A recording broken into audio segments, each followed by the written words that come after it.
I think they've backed off that model since then, but I mean, it was enough for us to start looking like, hey, we knew Lucee was out there. Let's take a look at it. And we spun up an instance at in AWS, installed Lucee on it, and took kind of maybe 3 of our clients that we thought would be sort of the larger applications, and just deployed them. And within that day, I mean, we had them running, seemingly had no problems, and we noticed that. ColdFusion Alive, the podcast for the ColdFusion community. Discover practices, tools, techniques, tips and trends for modern ColdFusion development. Brought to you by TerraTech, the ColdFusion experts. Develop, secure, optimize. Here is your host, the founder of TerraTech, Michaela Light.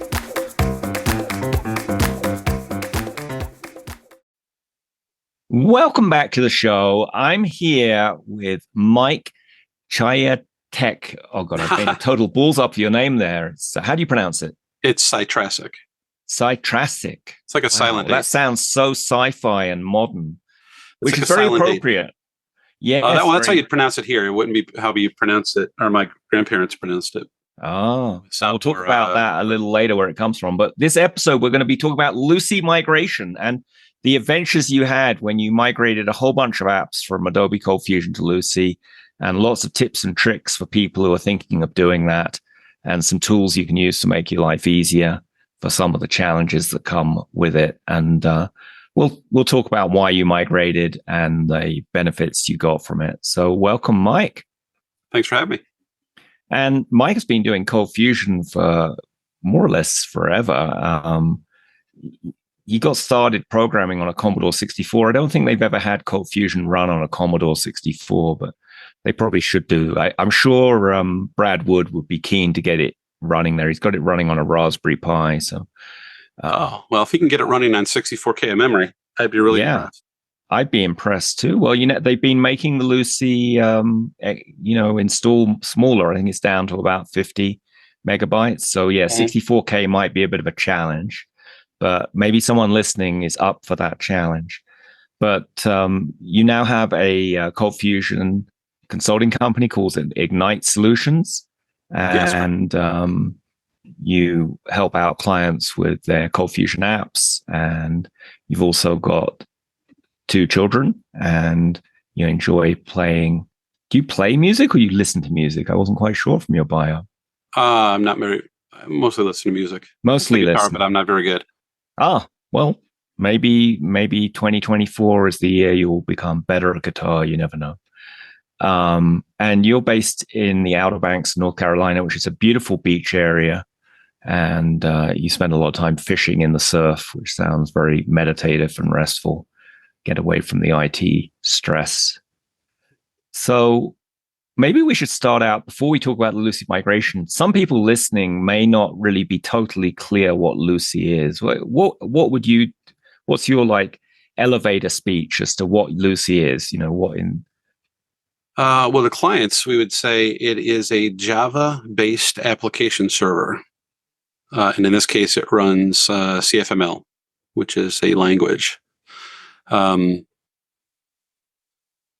I guess to other people that are familiar with ColdFusion, it's just a ColdFusion engine that is an alternative to Adobe that's been around since, I think, 2015. And I think it's a merging of, I think the other one at the time was Raylo. And I think they bought Raylo, and then in 2015 or so, and they merged it together and then got rid of it. And there was another one called Blue Dragon, which I think people might have also heard of, and I'm not even sure that's around anymore. It is around, but it's not really maintained or supported. But Lucee is definitely maintained and supported, as of course is Adobe ColdFusion. And I think Raylo or Rilo, I'm never sure how you're supposed to pronounce it. People will probably message me after this episode comes out, giving me the full correct pronunciation of all the things I messed up. And I think that came out in 2003-ish. Been out for a really long time. Yeah, it's been a while. And Lucee was a fork of that. They're both open source. So there's no cost. Not only is Lucee pretty compatible with Adobe ColdFusion and vice versa, and they're both adding new features. They're in kind of friendly competition, adding features and seeing what they can do. but Lucee is totally open source. If you want to see how they coded it, you can. If you want to fix bugs yourself or help out, you can. And of course, being open source, there's no cost to download and use it. So, though you can optionally pay money to the Lucee Association for support if you need, a higher level of support than just posting onto a forum and praying. So, tell us, why did you had some apps in Adobe ColdFusion? Why? And this is about 5 years ago. You started switching them. Why is that? Yeah, I mean, we've been running Adobe ColdFusion since 2000. I mean, I've always used Adobe. Well, back when it was a layer, I think it was 3.5 at the time. And then in 2005, when we started Ignite, we exclusively used Adobe ColdFusion.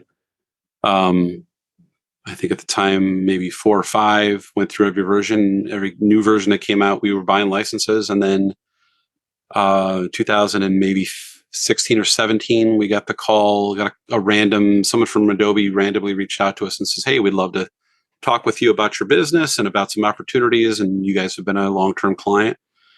And I was eager to take the call, which it turned out it was really just a fishing expedition to figure out how many clients we had, how many applications we had running on it, because they were coming out with a new licensing model.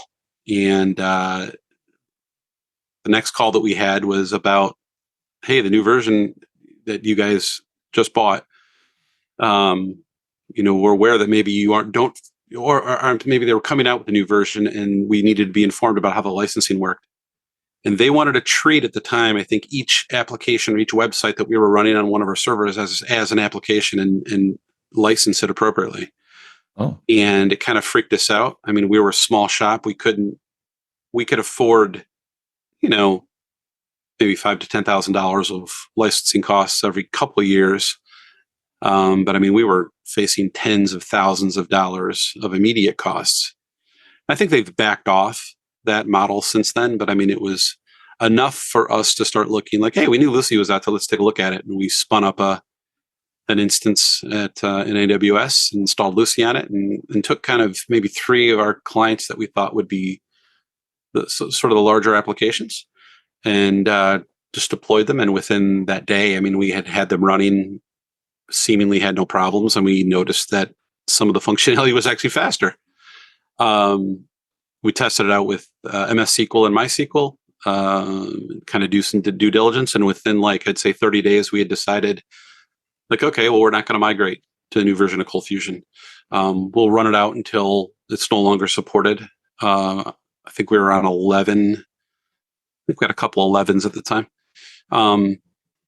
But we had migrated everything over, and all new clients went to Lucee. All new applications went to Lucee. And within, I'd say, maybe 2 years, we had probably 95% of our clients migrated off. Some clients still required it. Some clients were still a little sketchy about the whole open source. Like they'd rather have, Adobe's a big company. They'd rather have the idea of oh, this giant company is behind the application server, and if we ever run into any trouble, we can call them. And which is sort of an inside joke if you've ever tried to get support from them. Maybe it's better at this time. So for us, I mean, I can't even tell you what the licensing costs that we've saved in the last 5 years. But we have not had any problems with it. We've deployed maybe a dozen different instances of it. I'd say maybe 40 or 50 applications are running. Some in a shared environment, some standalone, dedicated to the entire application. Yeah, we love it. I mean, I don't know if there would be a reason why we would switch back, other than if we had a client that requested it specifically. Cool. So, yeah, I think that licensing thing you're referring to, we've talked about that on the show a few times, and it's quite a lightning rod type discussion on occasion. We had a roundtable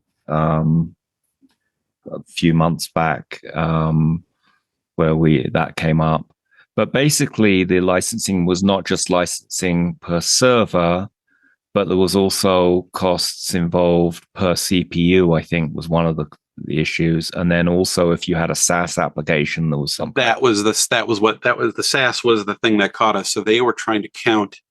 Mm-hmm. They were trying to count individual APIs, websites, or applications, saying, "Oh, you're SaaS, so you need to license them individually," or license the way that it was.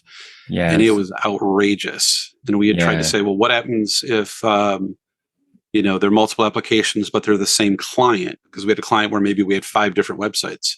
Yeah, and I can't remember. But they were all on the same server, right? Yeah, they're all on the same server, and that was the catch. They tried to say, "Well, it was the SaaS part of it that got us." The per CPU thing, I think, had always been there. I think since version maybe that had gone back quite a ways, where I think you only get 2 cores. That was another thing, and I think even now, I think is it 2 cores on standard, and if you want more cores, you have to go to enterprise. So I mean, 4-core EC2 instance at AWS is pretty small. I mean, most of the stuff that we run on is 4-core, 16 gig. Yeah. So, if we'd need enterprise licenses technically, where Lucee, I think you can just buy 2 standard licenses to get 4 cores. You could buy 2 standards, and that would be good. And that less than the enterprise. Yeah, I think the enterprise. But the point behind this is, 20 years ago, 2 cores was a beefy server, but nowadays, you can have 16 cores. I don't know what limit is on cores on architecture, but is it 64 cores or 32 cores? It's a lot of cores. I think AWS has a few that are 32. We've played around with them just for fun, to see, what would happen. Just to throw a couple applications at it and play with. You only have to pay by the time the hour that they're spun up. So, I think the largest machine that we have Lucee deployed on is an 8-core, 64 gig, I think. So I think the fundamental, what I've put, I don't know, because I don't have secret information to Adobe. I just think about these things, talk with people and CIOs and other ColdFusion folks. I just think the licensing was created by lawyers, and they're kind of out of touch with what modern technology is doing in the cloud and with cores, and how people use application servers like ColdFusion. And what you were doing, where you have a similar code base between different clients, is not that unusual. I've met quite a few people who have that, and I wouldn't call that a SaaS, because you don't have like a website where you can buy it, right? It's not like you have here are our different options, pay so much per month. Right. And that was our argument, was that we weren't a SaaS.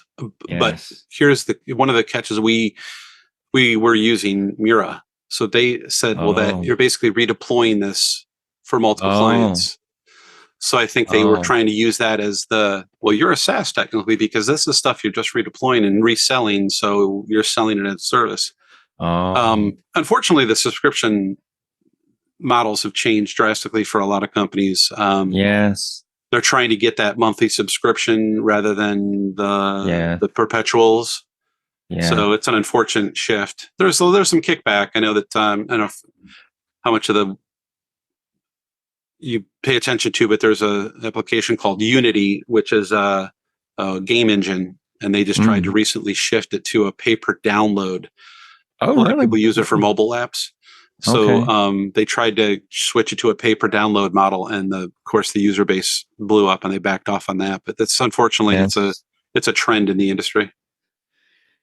Yeah, and I understand the trend, and if it's not too expensive, like for example, Adobe Creative Suite, you used to buy a perpetual license, but now it's a SaaS model where you just pay per year. Yep. And as you probably are aware, Adobe ColdFusion has gone to an annual upgrade cycle. They announced that last year, and so I did hear that. Yeah.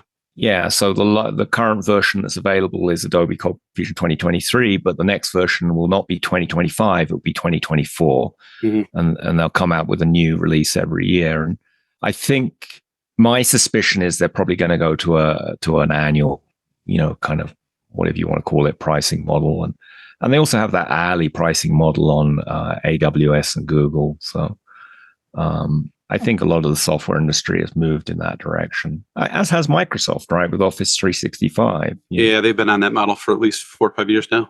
Yeah. So, and then even the quotes free software like, Google Docs. Well, first of all, you can pay per month for a Google Docs license. But if you're on the free version of stuff like that, guess what? You're the product and they're reselling your data. Right. So, someone's got to pay for software somehow. But I think it sounds like they went too crazy and you decided to try out Lucee, and I'm glad it worked out for you. Well, hold on a second. I'm on a podcast that's live. Could you please go? Oh. Mike, I'm sorry. No worries. That's just like that guy on the BBC News where his toddler came in. Where the toddler came in? Sound. Yeah, yes. My children are a little older than that, unfortunately. Oh, no worries. It's real life conversation. So you migrated some of your clients easily, but then, with all these apps, I'm sure you had a few challenges that came up with, different code you had. Let's talk about some of the different challenges you overcame with migrating all these apps to Lucee. Yeah, most of them are pretty simple. Ones that most people run into, CFfileupload. It's an older tag, but it's still used in legacy applications. PDF functionality has changed. You have to use a third-party plugin to do it. So that is going to break a lot of that functionality if you rely on the Adobe functions. WebSockets do not work the same way. None of that functionality exists natively. You can add on stuff to it. And then the other big one is spreadsheets. Although there is a Lucee module to replace a lot of that functionality. But those things, if you leverage with Adobe ColdFusion, you will need to figure out how to get around that. They're not difficult, but it is something that's going to break as soon as you try to run it. Those are I think the biggest things as far as like native functionality. I think those are the things that we had to deal with. And then there's some code level things. Arrays and structs are handled differently. If you pass arrays into functions, they're going to be references rather than duplicates. So let's spell that out for people who haven't really understood that. There's two ways to pass an array or a struct to a function. Yeah, normally if you were to pass, so if you define an array or a struct, and you want to pass it into a function, a UDF, user-defined function, if you manipulate in ColdFusion, if in ACF, if you manipulate the array or the struct inside of the function, you're not manipulating the original array that you've passed. In Lucee, you will. So you have to be careful. And sometimes there'd be a reason why you would manipulate the array that gets passed in, just because maybe you're sorting it, but just for purposes of the function. And then you're passing back a different value that might not be the array. In Lucee, if you manipulate the array or the struct, you're manipulating the one that you passed into it. It's not a duplicate. It's a reference to the original. Anybody who's ever used, like C or C++ or Java, might understand that. And I don't know why Adobe doesn't treat them that way. I guess it's the idea of like a function, like a variable that's scoped to the function. Just like if you've defined a variable inside of a function or a method in a CFC, it keeps it local to the function. So it's not a component property, but it's a local variable. It's kind of the same way. I don't think we had too much problems with that. That was something we knew going in, and I think we tried to. I don't think we had to deal with it. Well, correct me if I'm wrong, but I think that for non-array or structure variables, things do get passed by value unless you explicitly say to pass them by reference. In Lucee or in ACF? In Adobe ColdFusion.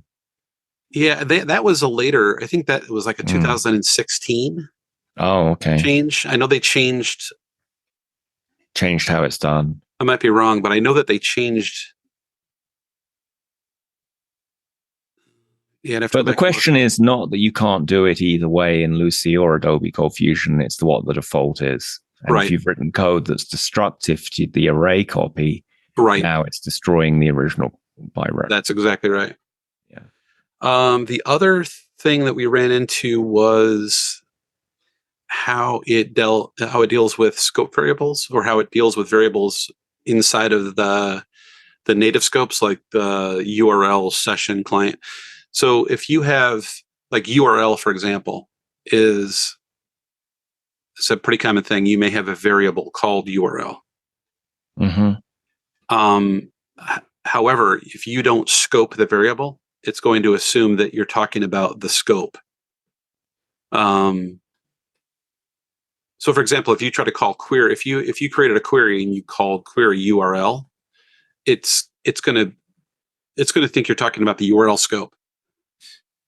If you have a query called user, or let's like website is the query, and one of the fields is URL, and then inside of that, like a CF output, you just said URL, because if you loop over a query, you technically don't have to scope it to the query. But if you have a conflict there, and we had a bunch of those, because we're like, why is it saying that variable is not defined? And it was because it was trying to actually, or it was saying that it was an object, it wasn't a variable. It was because it thought we were referencing the URL scope. Oh. Where in ColdFusion, it doesn't care. It actually looks at the query first, rather than hitting the scope first. We had a bunch of those we had to fix. There was one third-party app that used ORM that we ran into problems with. We fixed it by just removing all the ORM code. Not a big fan of. Which ORM was it using? The one built into ColdFusion, Hibernate, or was it uses? Third party? I think it. With Lucee, I'm not really sure. We don't. I would imagine it probably uses Hibernate. I mean, that's the big one. That's what Adobe ColdFusion uses. We had an application that we inherited that used ORM, and it was running on Adobe. And when we deployed it on our Lucee machine, it all choked. So we just fixed it by ripping out all the ORM. Okay. Well, that'll solve the problem. Yeah, that solved it. It was brute force. We're not a big fan of ORM. Why is that? Object relational mapping database. It's like basically turning your it's a middleware. It's basically meant for programmers who aren't really familiar with database architecture. It's an abstraction layer. I mean, in theory, it's cool. Mura uses it, which is now Masa. We don't have any problems there with it. But if we develop, we just write our own SQL code rather than get ORM involved. The other thing that's going to be different is how Java libraries and instantiated Java libraries are handled inside of Lucee. Lucee uses the OSGI architecture, which is the Java 2, the J2EE architecture that they've used. It's actually superior, I think. The nice thing about it is if you want to add a library, you don't have to install it server-wide. So traditionally, if you wanted to add like an encryption library or the PGP library or AWS library, you'd have to install it at a way where all of at the server level. With Lucee, you can install it on a virtual site level. So if you just have one site that's going to use that library, you can just use it on that site. If you have the same library that's using different versions for maybe some compatibility, you can install different libraries and different virtual sites and maintain them separately. So we do like that. And there were several that we used for different clients, and it was nice to see that we didn't have to expose them, server-wide. The other thing right out of the gate, if you install a brand new Lucee server, is caching, either EH cache or RAM cache that is not set up. Or there is one because you can set up differently. You can have an object cache, file cache, session cache, and you can set them up separately and to be treated differently in Lucee. But it is something you have to do after you install Lucee. It isn't something that is fully configured. PDFs we talked about. We actually use a third-party tool called WK-HTML2 PDF. We actually started using that before we switched over to Lucee. because we wanted to create pixel perfect PDFs for like custom invoices or custom flyers or custom PDF generation.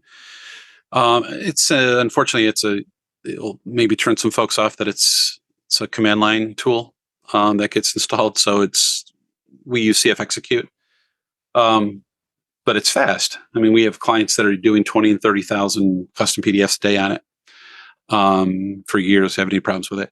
And then the other thing that we immediately ran into was sometimes you would have some case issues with JSON.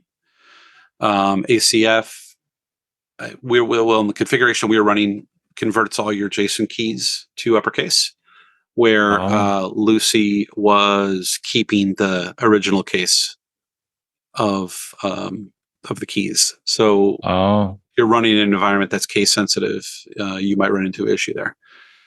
But again, not something that was difficult to fix, and we didn't have too many cases of it. The nice thing was we were using, at the time, a lot of our sites were running Mura. Well, not a lot, I'd say. But at that time, maybe 15 of them were running Mura, 15, 20.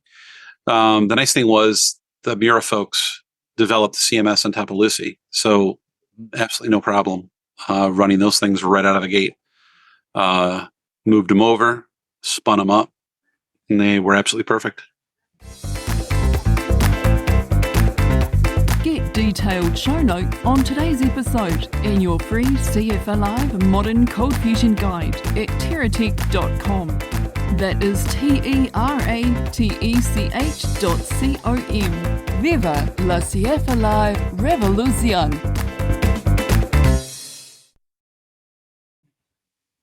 That's great to hear. And that's another good thing. There's a lot of open source and a lot of third-party apps that are actually built on top of Lucee. So getting them to run out of the gate are not a problem. Well, I think a fair number of the Autis tools, I don't know if they build them on Lucee or they just make sure they run there, but I know they all work fine with them, like Command Box and Content Box and Code Box and so on. Yeah, I think all their stuff is pretty much based on Lucee, I would bet. I haven't used a bunch of the stuff, but I'm betting that it all is. I mean, it looks like it is. The stuff that, I think I've used this command box, but yeah, it's extremely popular because of the cost, I would imagine, is one of the big things. Well, even if it costs money, it does so many cool things, letting you spin up servers and, write batch files in CFML and all kinds of stuff. Preside CMS was the other one that's written on Lucee. They're out of the UK. I interviewed them on the podcast many years ago. Mm-hmm. So I think that is true. A lot of open source ColdFusion libraries or tools are going to be initially written on Lucee, just for philosophical reasons that they align with other open source tools. So that is a good point. You mentioned Mura. I think Mura changed from open source to closed source, and that's where the Massa fork came from. Yeah, it was about 7.1 or 2. Yeah, they were open source for years, and then made a pretty short announcement that they were going to close it up and go to a license model. And thankfully somebody forked it off and turned it into Massa, and they've done a pretty good job. They've had several releases now. They've done a good job with it, I think, so far. I did an interview with Gust from Massa, and we talked about that whole fork and what their plans are for the future. So I'll stick that episode in the show notes at teratech.com. Great. What benefits have you seen from migrating? Now you're past having done the migration. Now you're running on Lucee. Have you seen any other benefits? Well, the initial benefit is obviously the cost. If you're running multiple machines, if you have applications that you need to scale horizontally and spin up additional machines, that cost is obviously a big benefit. speed of getting something up and production ready is another benefit. Every time that we've bought a license, it seems like it takes a few days to get that license from Adobe for it to show up inside of the licensing portal. With Lucee, once we have a machine configured and we image it off in AWS, you can spin up a copy of that machine that's licensed, that's fully ready to go within minutes, throw it behind a load balancer, and you don't have to worry about the licensing cost, which is a great benefit. Speed's another one. We noticed real quick that a lot of the applications ran faster on the exact same hardware on Lucee. And I think Lucee even says on their site that they point out that they have tried to make a point of it being a faster platform. Well, they worked a lot on optimizing the install size and the load size. Yeah. So, and Adobe ColdFusion have duplicated that, where you don't have to load all, if you're not using every single feature in your application, you don't have to load the whole gigabyte of install. And on a cloud where it's spinning up a new instance, if you're using orchestration, then that is important, how quickly it all deploys. So yeah, we haven't really had any negatives. Most of the time, maybe there's, like I said, there's a few cases where clients would were really concerned about the application server and would want to know, I went out and I looked it up, and it turns out that it's like, one client's like, it just seems like it's like a couple of guys, and I don't know, are they in a garage? They like, we know who Adobe is. Like that's, we'd feel better paying the license, and that's fine. It's absolutely fine. And we have a couple big applications and a couple small applications that are running on dedicated ACF machines. It's absolutely fine. We have no problem with it. But most clients, ultimately, they don't care. They want to make sure that is our site going to stay up? Is it going to be reliable? Is it going to be fast? And it's not a problem. So, but what about support? How have you found that with Lucee? Because it is an open source model. Yeah, most of the time it's either on Slack or it's on the Lucee forums. Honestly, we haven't required a lot of it. You have any clients who pay for the Lucee Association support model, or no, but we offer it and say, like, the folks that have, maybe they'll say like, I'd rather, do the ColdFusion. We'd say, well, you can, there is an option. You can do paid support. But no, they, most of the time we're the support. We do offer hosting or management of hosting for most clients. We only have a few clients that actually manage their own or have gone off and done their own. Most of them are either hosted with us, managed by us, or even clients that do have their own AWS account. It's pretty much, here we open an account, here's our login, or we create a user for you.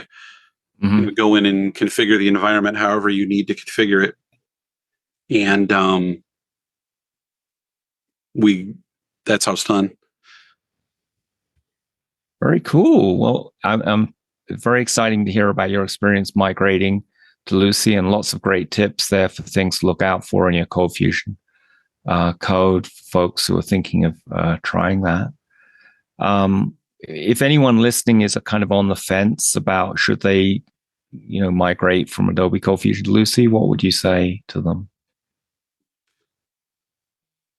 Yeah, I would say that I can't imagine there would be a reason, not to. We've deployed, probably over 100 applications, websites, standalone applications, web-based applications, APIs. We have clients that are mom and pops, and we have clients that are doing,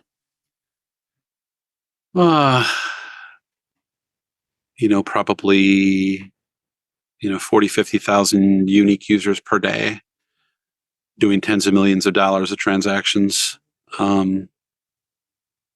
We've never had a problem implementing code. We've never had a problem integrating it with third-party applications or APIs. Yeah, I mean, it's just a solid product. In fact, we've had, to be honest with you, we've had less problems running Lucee servers than we have running ACF. We have ACF servers that, for whatever reason, services die. I mean, they're exactly the same machine. We run everything at AWS, same EC2 configurations.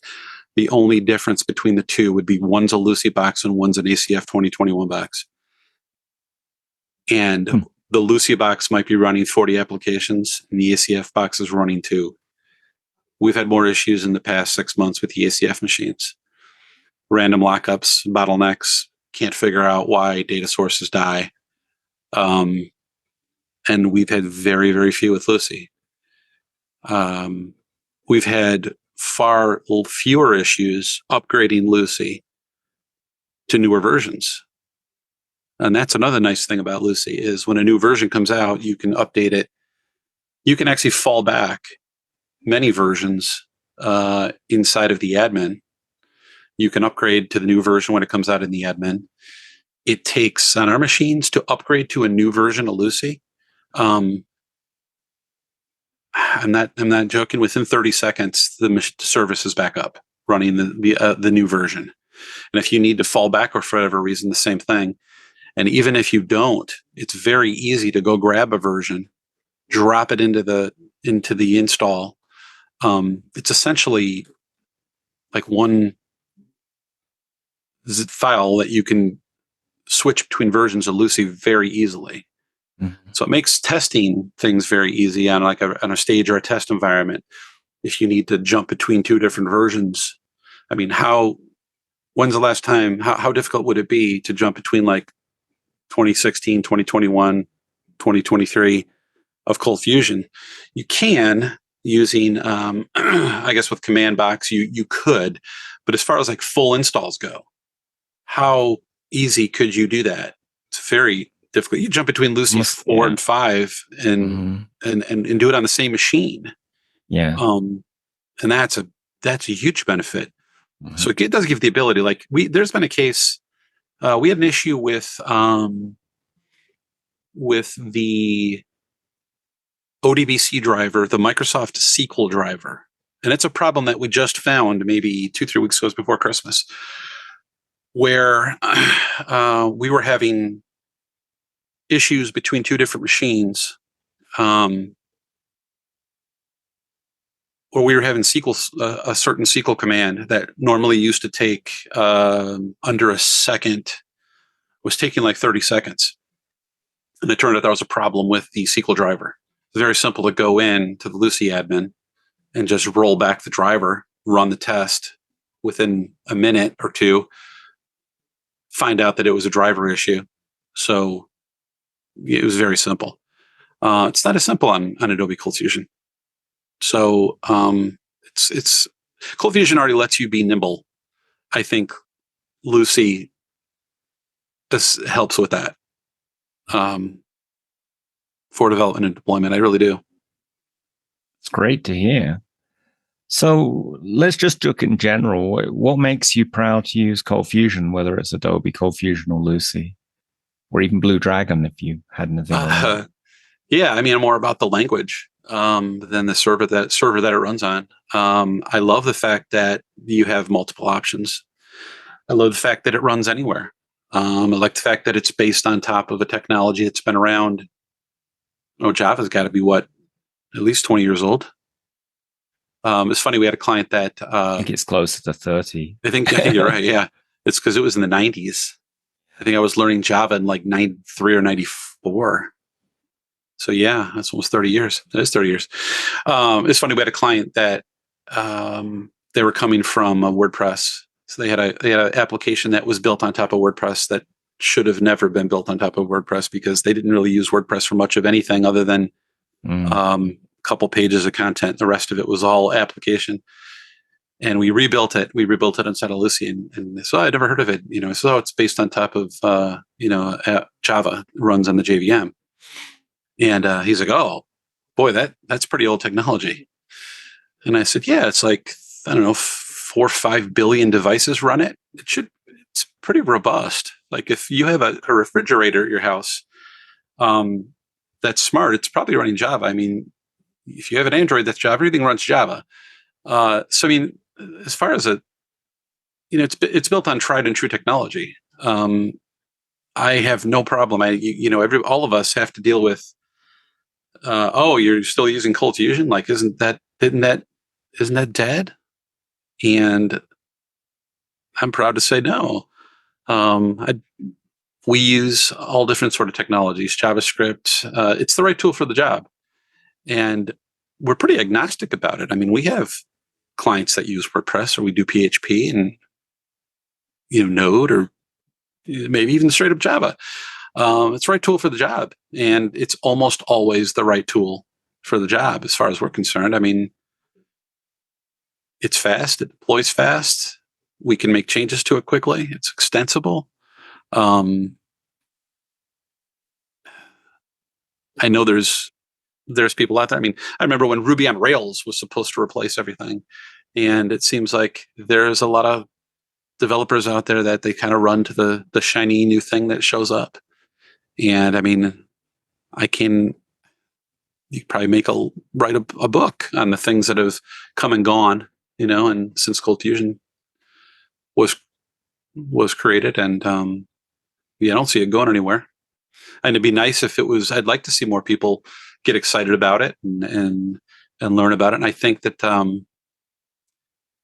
I think everybody would agree that Adobe has kind of fallen down on that. It seems like maybe they've changed the vision of what their perfect client looks like.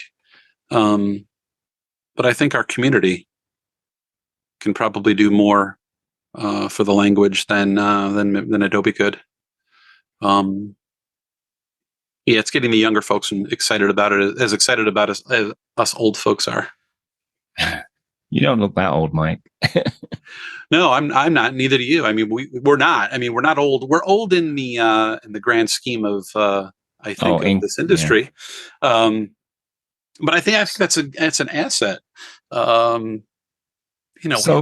So I think maybe Lucee has a role to play in that, as does the free version of Adobe ColdFusion they give out to students at high school and university.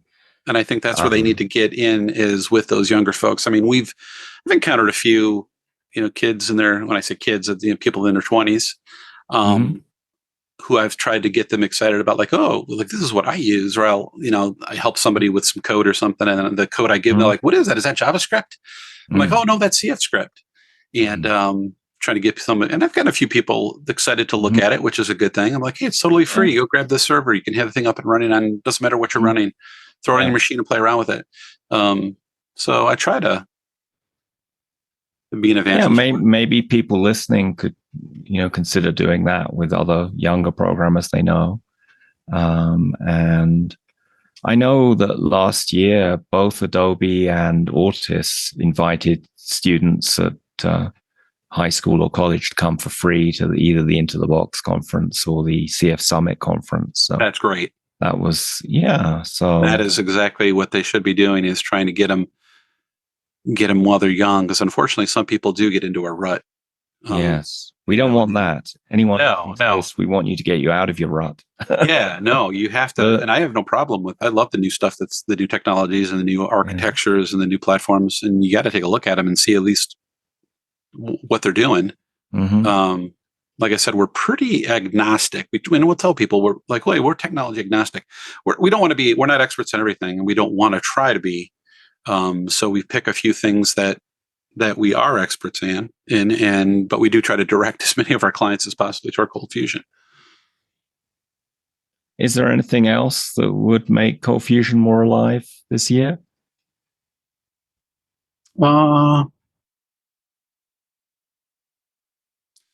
No, I mean, I think that one thing Adobe they have done that I think they should continue to do is that tight integration with AWS and probably Azure and maybe even Google Cloud.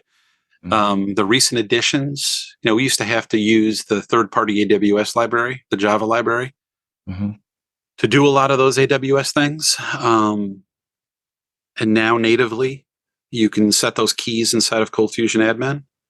on the ACF version. I think, and Lucee has done, they were actually ahead of the curve on that. The S3 functionality was ahead of the curve. They had that a little more robust functionality before Adobe did.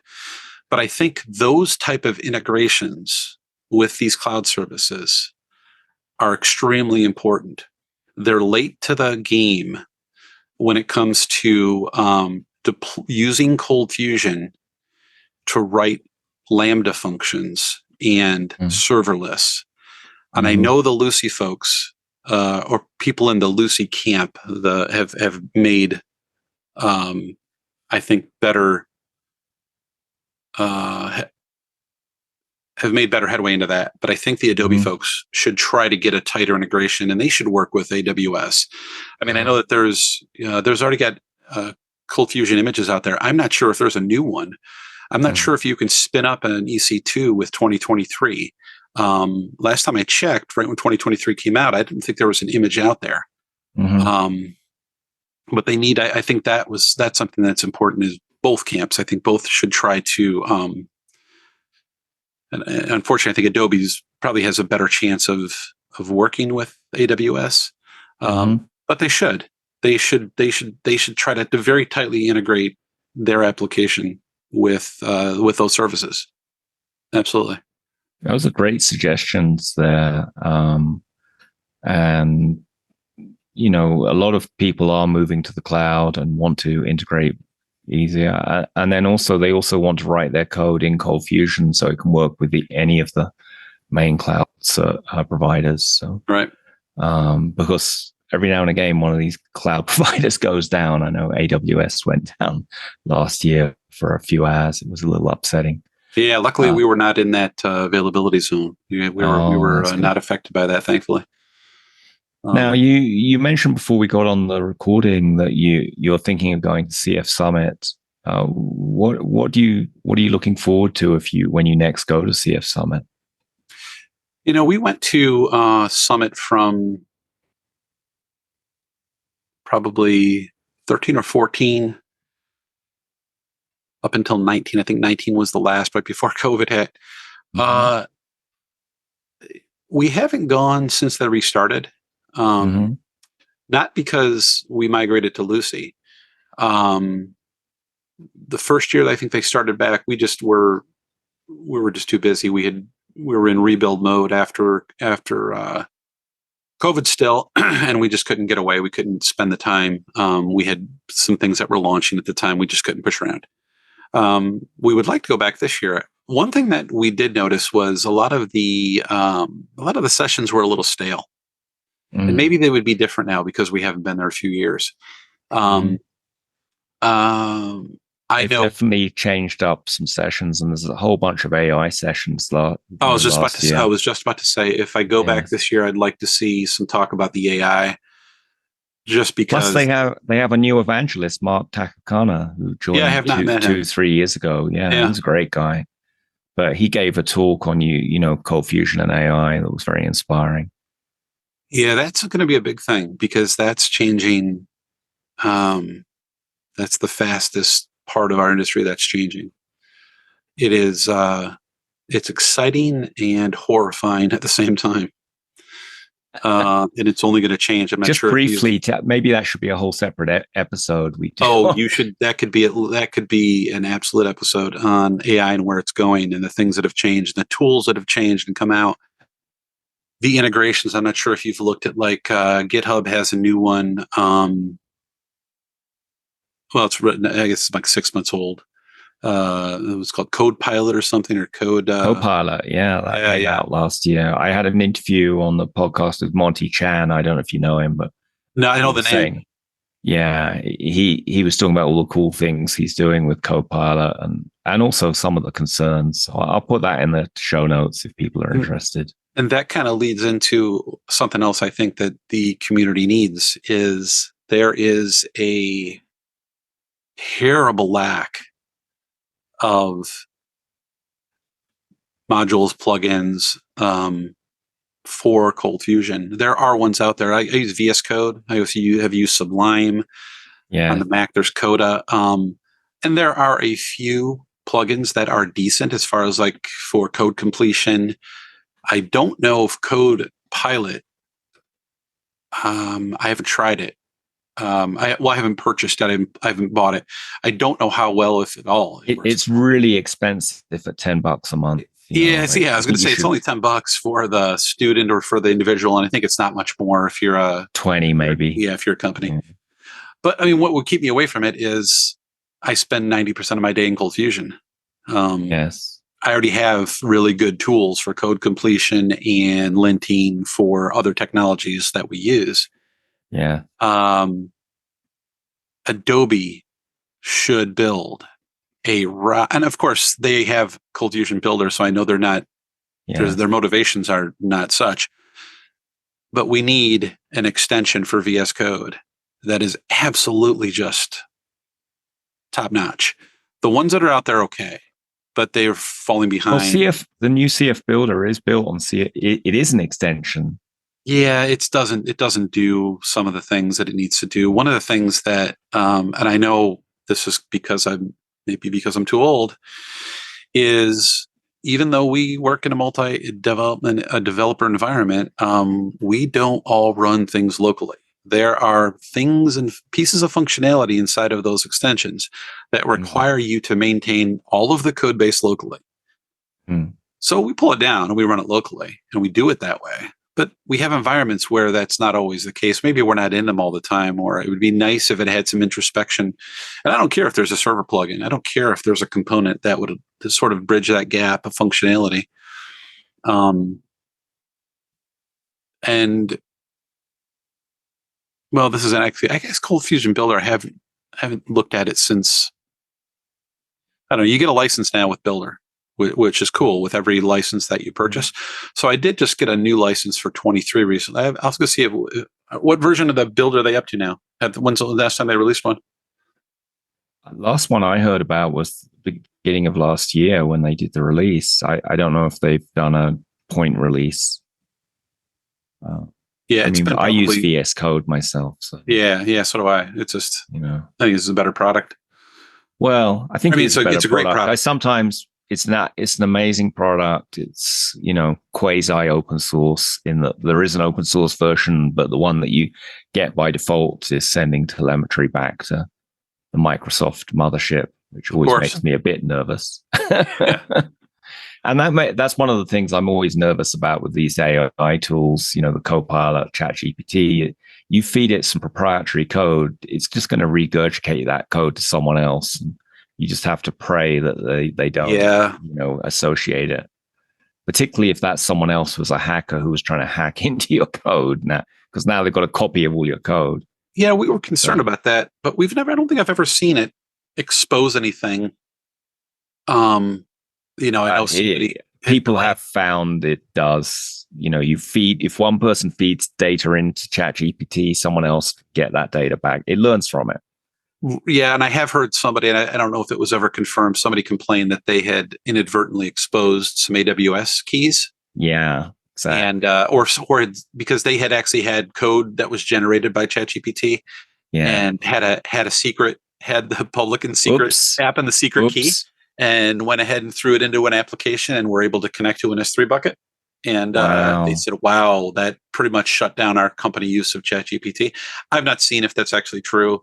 It is. But is it okay? I've heard multiple people claim that they've received confidential information because somebody said somebody. Well, I don't think it's happening all the time, but if you feed it confidential information, you're taking a risk that it pop up somewhere else. And I would highly recommend not putting confidential keys or other stuff into code you feed into Copilot or ChatGPT or Bard or any of these new things. On the other hand, the plus side to using these tools is it does speed up the coding. So, Well, like I said, it's exciting and it's horrifying at the same time. Well, we'll have a separate episode on that, Mike. If people want to reach you online, what are good ways to do that? The best way is probably our website, ignitesolutions.com. I do have a LinkedIn profile.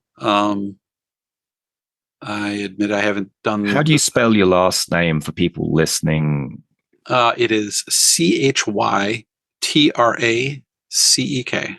Yeah, and I can't imagine there are many people who share the exact same name as you. No, and everybody that I have found, like, I don't know, say back in like early 2000s when it was easier to search, everybody would search if I'm out there, and I ran into people. Every single person I have found, we've been able to connect back together. So if you see someone with my name, they're very likely, as far as I've been able to prove, they're related to me. And if you type in my last name in one of those like surname services, there's only like 150 of us in the world, supposedly. Wow. Which is interesting. So I've never been able to figure out if it had to have been a derivative of something else. I don't think it was just spontaneously created. But maybe it is. Maybe we really are that unique. Could be. Well, thanks so much for coming on the show and telling us all about your Lucee migration experiences. Yeah, thanks for having me. It was great.